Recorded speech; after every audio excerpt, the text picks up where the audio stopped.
में बाढ़ का कहर देखने को मिला है। चौखंडी पुल के पास तेज रफ्तार से बाढ़ का पानी बह रहा है। बाखरपुर से पिरपैंती का संपर्क टूटा हुआ है। संपर्क टूटने से लाखों की आबादी प्रभावित है। लोगों को 10 किलोमीटर घूमकर सफर करना पड़ रहा है। दरअसल पिछले साल बाढ़ के दिनों में चौखड़ी पुल टूट गया था, तभी से संपर्क टूटा हुआ है।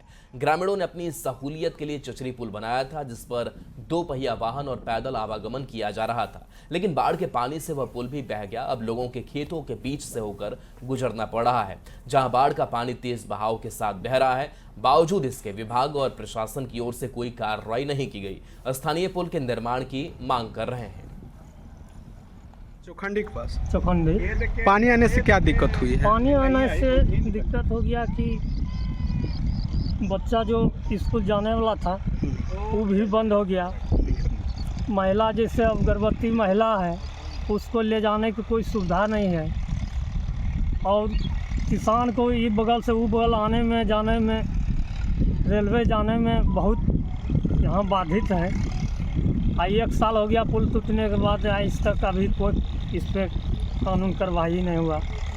1 साल पहले पुल टूटा है और कोई जनप्रतिनिधि किसी का ध्यान नहीं है, न किसी विभाग का ध्यान है, और लाखों लोगों का जनसंपर्क टूट जाएगा। आज पानी गिर गया, उसके बाद अभी कोई बगल से रास्ता था, बगल से चल रहा था खेत से, लेकिन आज यहाँ पे पानी हो गया, रास्ते पे पानी हो गया, जिसके कारण अब ये रास्ता बाधित हो गया और कोई भी नहीं आया, कोई जनप्रतिनिधि नहीं देखने आया, ना कोई विभाग का कोई कार्रवाई है। अभी तक हम लोगों को पता नहीं है कि ये पुल कब बनेगा।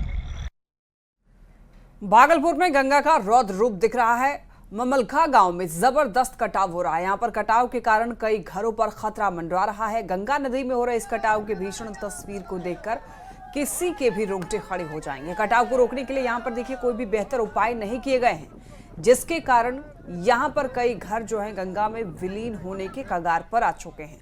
बोरियों में मिट्टी भरकर कटाव रोकने की खानापूर्ति की जा रही है।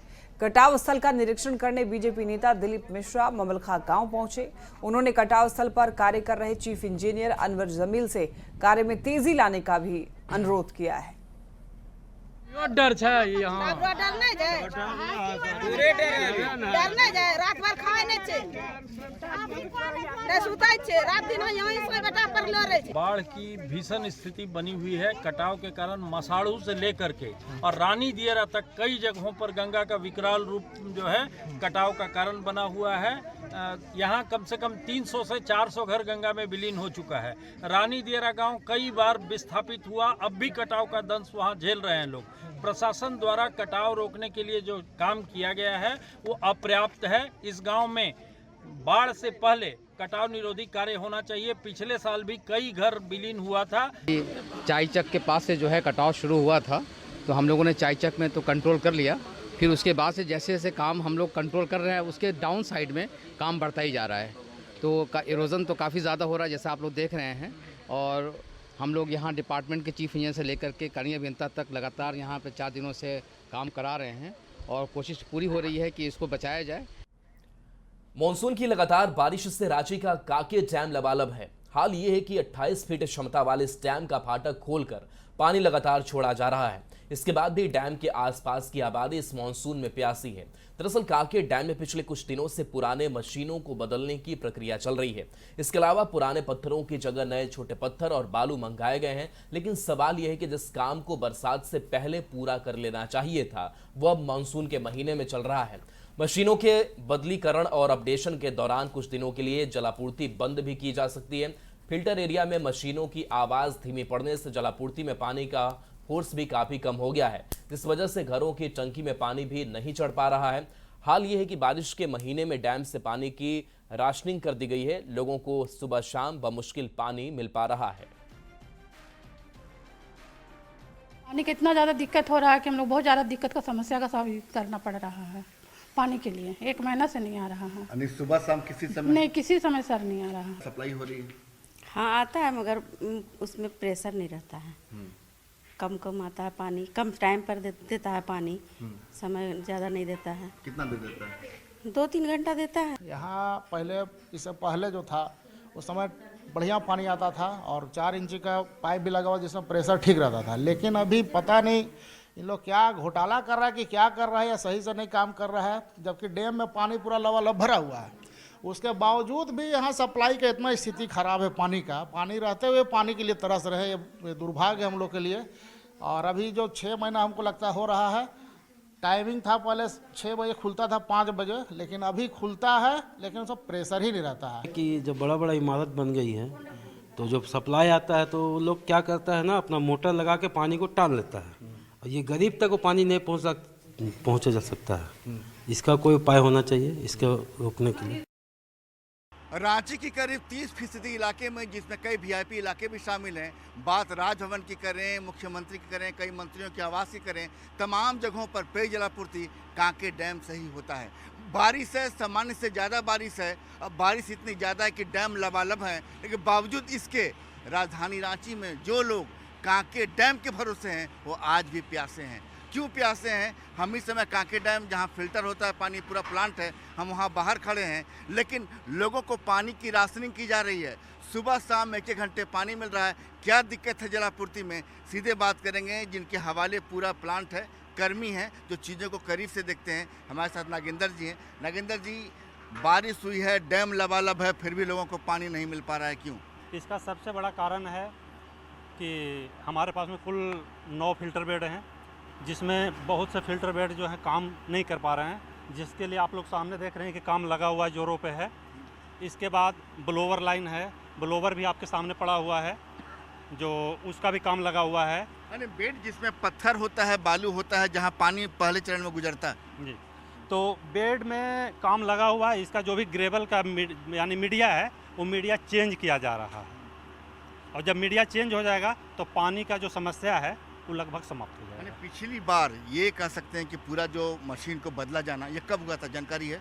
ये 2019-20 में हुआ था। हमारे पास में 7 मोटर हैं, जिसमें एक का केवल लेथ में गया हुआ है पंप, वो भी बन के कंप्लीट, वो भी आकर के लगने वाला है। लेकिन दूसरा का है कि बैरिंग हमको बदलना, जो कि ऑर्डर दिया हुआ है, और जैसे ही वहाँ से हमको विक्टर का है, विक्टर के पास फ़ोन आएगा, हम जाएंगे, लाएंगे, उसका लगेगा, वो चालू। तमाम सिस्टम जो अभी अपडेट किया जा रहा है, क्या बारिश से पहले नहीं किया जा सकता था? जब बारिश में पानी लबालब हो, इस समय तो प्लांट तैयार होना चाहिए। ये सारी चीज़ तो विभाग का है कि कब ऊपर से टेंडर आता है, पैसा आता है, क्या होता है, वो तो हम लोग नहीं बता सकते हैं। समझ जाइए कि कांके डैम से जो लोग कांके डैम के भरोसे हैं, जहाँ यहाँ से जलापूर्ति से जिनकी प्यास बुझती है, वो समझ जाइए कि अभी कई दिनों आपको परेशानी का सामना करना पड़ सकता है। कांके डैम अपने प्लांट को अपडेट कर रहा है, कई मशीनों को बदला जा रहा है, और ऐसे में हो सकता है कि 3-4 दिन आपको पानी यहाँ से जलापूर्ति बंद भी कर दी जाए। ऐसे में सबसे बड़ा सवाल यही है कि बरसात से पहले इस तमाम प्रक्रिया को पहले क्यों नहीं पूरा किया गया? कांके डैम के तमाम मशीनों को समय से पहले अपडेट क्यों नहीं किया गया? क्योंकि बारिश में जब पानी डैम में लबालब होते हैं, तब उस समय डैम को अपना काम ऊंचे स्तर पर करना चाहिए, लेकिन कांके डैम पिछड़ा नजर आ रहा है। कैमरामैन संत के साथ संजय कुमार सिन्हा, न्यूज़ 18 रांची।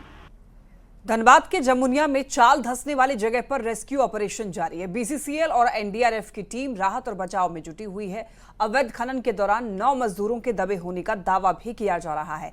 जेडीयू विधायक और सांसद भी घटना पर सवाल उठा रहे हैं। अब बड़ा सवाल यह है कि इन सबके सवालों का जवाब कब मिलेगा। जहां धसी चाल, वहां से ग्राउंड रिपोर्ट।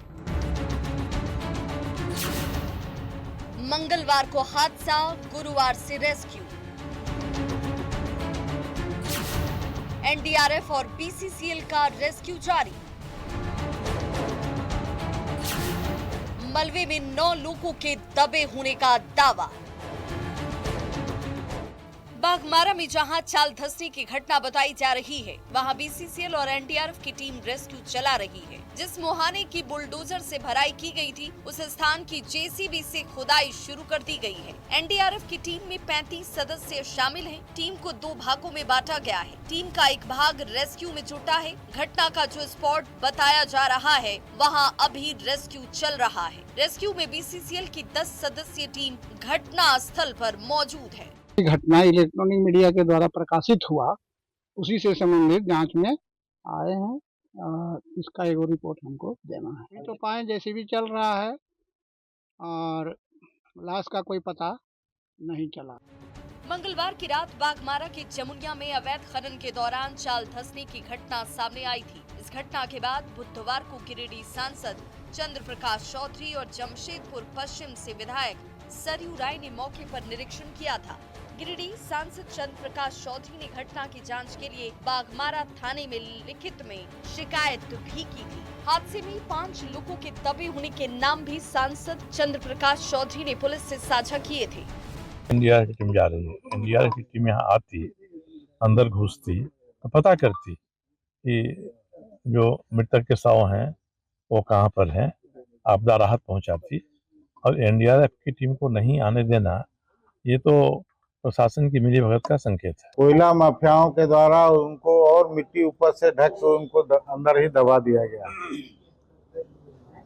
और पुलिस प्रशासन इसको लिपापोती का करने का प्रयास कर रहा है।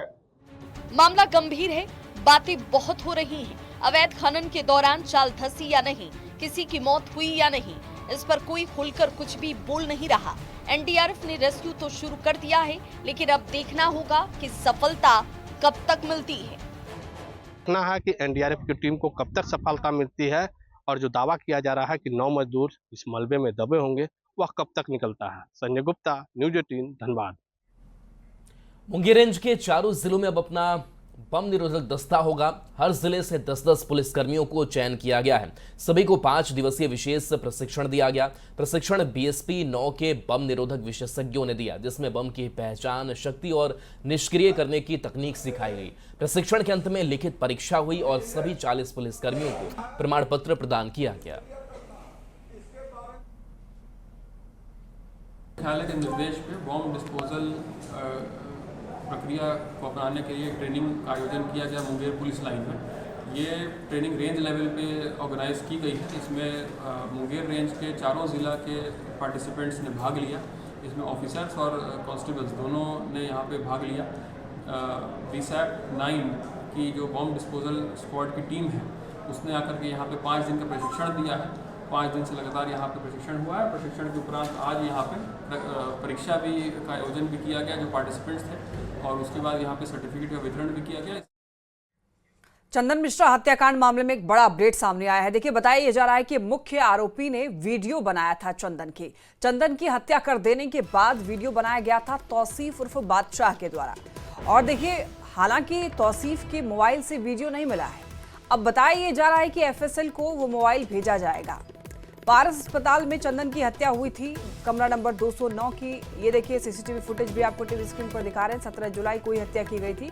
अब देखिए, सूत्रों के हवाले से खबर है कि तौसीफ के मौसेरे भाई निशु खान की वैशाली में विवादास्पद जमीन है और बंगाल के पुरुलिया जेल में बंद शेरू सिंह ने विवादास्पद जमीन पर कब्जा दिलाने का निशु खान को भरोसा दिलाया था और बदले में चंदन मिश्रा हत्याकांड को अंजाम देने का टास्क दिया था। अब सूत्रों के मुताबिक पुलिस पहले अभिषेक, फिर इलाजरत बलवंत और रवि रंजन को रिमांड पर लेकर के पूछताछ करने वाली है। तो मुख्य आरोपी ने वीडियो बनाया था हत्या कर देने के बाद। अब हालांकि वीडियो तो नहीं मिला है मोबाइल से। बताया जा रहा है कि अब FSL को मोबाइल भेजा जाएगा और उसके बाद वीडियो को रिट्राइव किया जा सकता है। मुख्य आरोपी ने वीडियो बनाया था, ये जानकारी मिल रही है। कमरा नंबर 209 पारस अस्पताल की यह घटना है। चंदन मिश्रा हत्याकांड मामले में एक बड़ा अपडेट सामने आया है कि तौसीफ ने यानी कि बादशाह ने वीडियो बनाया था। ज्यादा जानकारी देंगे न्यूज़ 18 संवाददाता संजय हमारे साथ जुड़ रहे हैं। संजय, देखिए, एक अपडेट इस मामले में आ रहा है कि वीडियो भी बनाया गया था, वो भी बादशाह ने बनाया था। तो वो वीडियो क्या अभी तक नहीं मिल पाया है?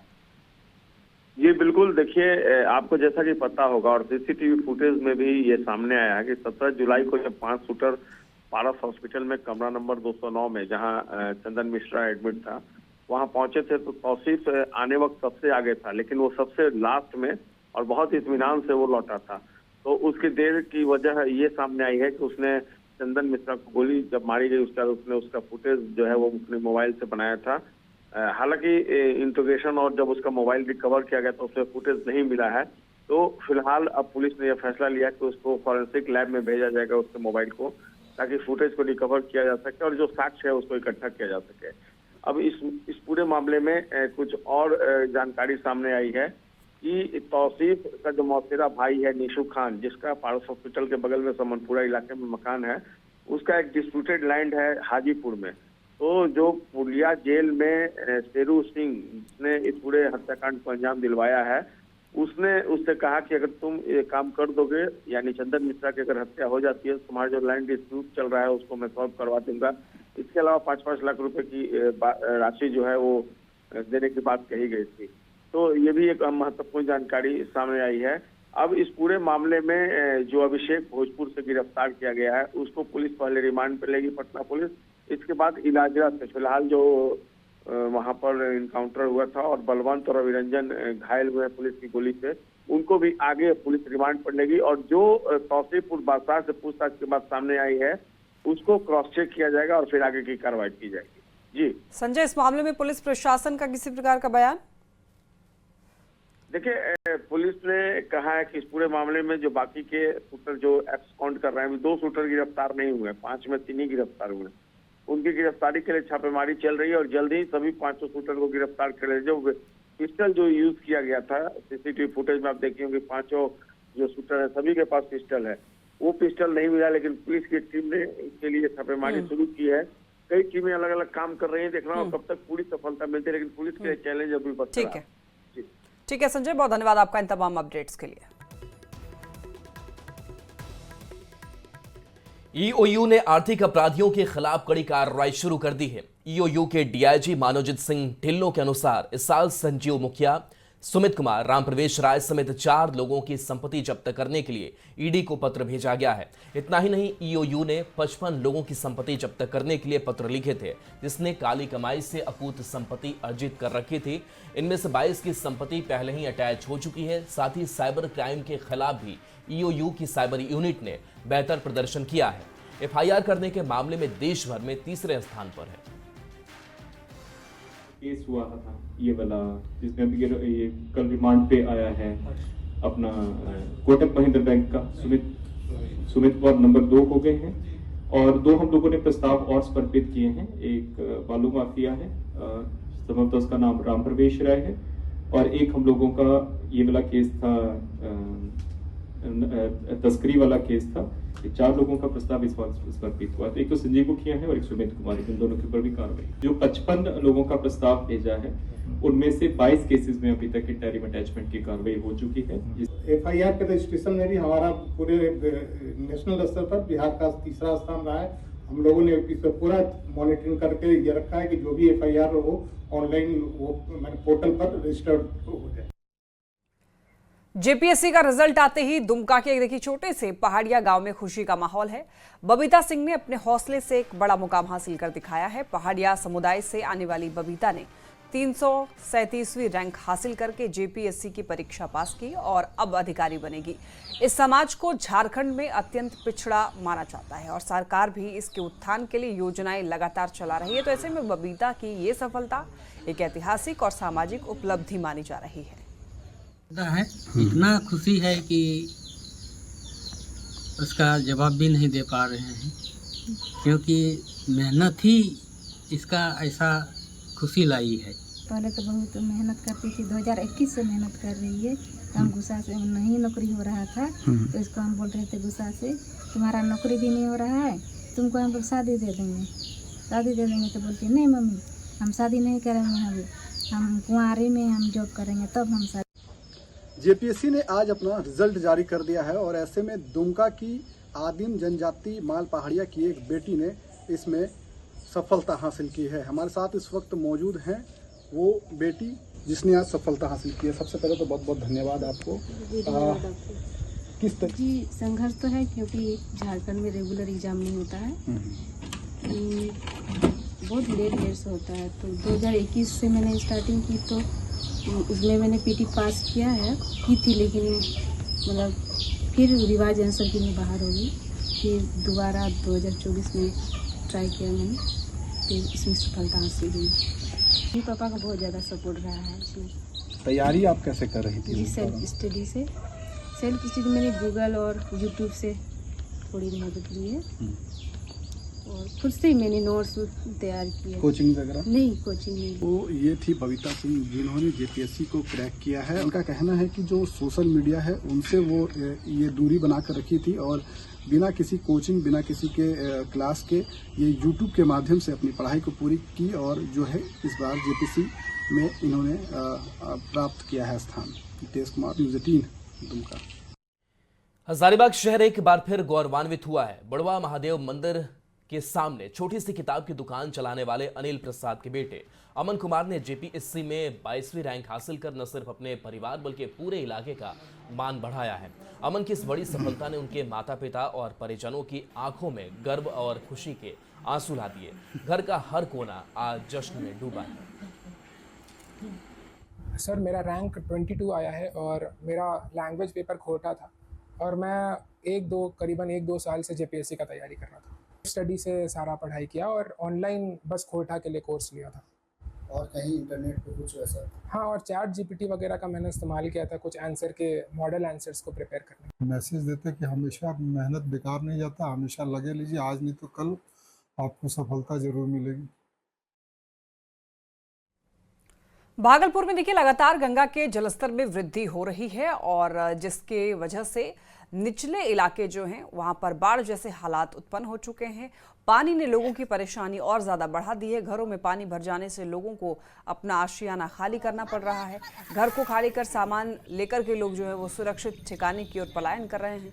लोगों को सड़क पर शरण लेना पड़ जा रहा है। न्यूज़ 18 संवाददाता विकास कुमार सिंह की रिपोर्ट देखिए।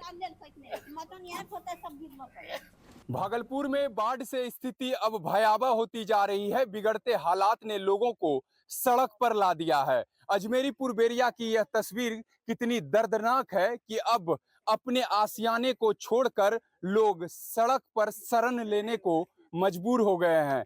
खासकर अजमेरी पुरबेरिया में अब हालात जो है बाढ़ से वो भयावह हो गया है। लोग अपने घरों को खाली कर सुरक्षित ठिकाने की ओर पलायन कर रहे हैं। काफी संख्या में लोग अब सड़क पर रहने को मजबूर हैं। दादी, क्या स्थिति है, कहाँ जा रही हैं? जाचे पुलो बाबू पुला पर जाय छो कहना इना सब देखो डूबी गेले, सब डूबी ता गेले, डूबी डाबी गेले तबा की कतना घर में पानी छे पानी छे भट्ठौ न हाँ। अबे होर ल छे भर जंग तंग पानी हो गेले। हां, आरो की स्थिति होते अभी? स्थिति सब घर द्वार गिरी गेले, पानी टटियाबल। हां, तो ई सामान सब अब ले कहां जा रहे? यहाँ से जेबे हम चर्चो अपने यहीं रहबे सड़क पर। हां, की नाम छ तोरा? रीता देवी। देखिए, ये लोग अब जैसे जैसे बाढ़ से अभी हालात बिगड़ रहे हैं तो लोग अब सुरक्षित ठिकानों पर पलायन कर रहे हैं। अपने सामान को लेकर लोग अब सड़क पर जा रहे हैं। और बता दें कि लगातार गंगा का जलस्तर भागलपुर में बढ़ रहा है और अजमेरी पुरबेरिया में स्थिति अब और भयावह होती जा रही है। लोग सुरक्षित ठिकानों की ओर पलायन करने को मजबूर हो गए हैं। विकास कुमार सिंह, न्यूज़ 18 भागलपुर। सरकारें आती हैं, वादे करती हैं, लेकिन जमीनी हकीकत आज भी कई गांवों में बदहाल है। गुमला जिले के एक छोटे से गांव गंधारी ने वो कर दिखाया जो अक्सर सत्ता में बैठे लोग नहीं कर पाते। ये कहानी सिर्फ एक सड़क की नहीं बल्कि सिस्टम को आईना दिखाने वाली जज्बे की भी है।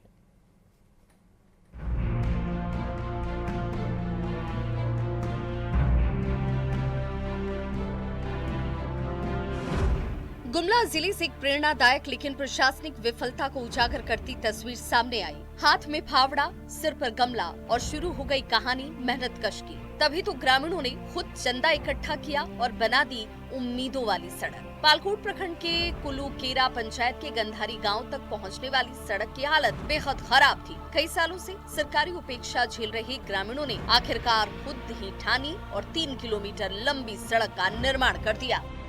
हमारे गांव में पानी कर कोनो सुविधा नखे, बहुत दिन से झरना करके पिया थी। रोड कर भी कुछ नखे। एखन सब गांव कर मिल के बना थी 2-2 रुपये जमा करके। गांव में रौतिया जाति के करीब 20 परिवार रहते हैं, जिनकी कुल आबादी लगभग 150 है। गांव मुख्य धारा से पूरी तरह कटा हुआ था। न सड़क, न बिजली, न ही पानी और न ही पक्के मकान। हालात इतने बदतर थे कि किसी भी सरकारी योजना का लाभ लेने के लिए ग्रामीणों को रिश्वत देनी पड़ती है, ऐसा गांव वालों का आरोप है।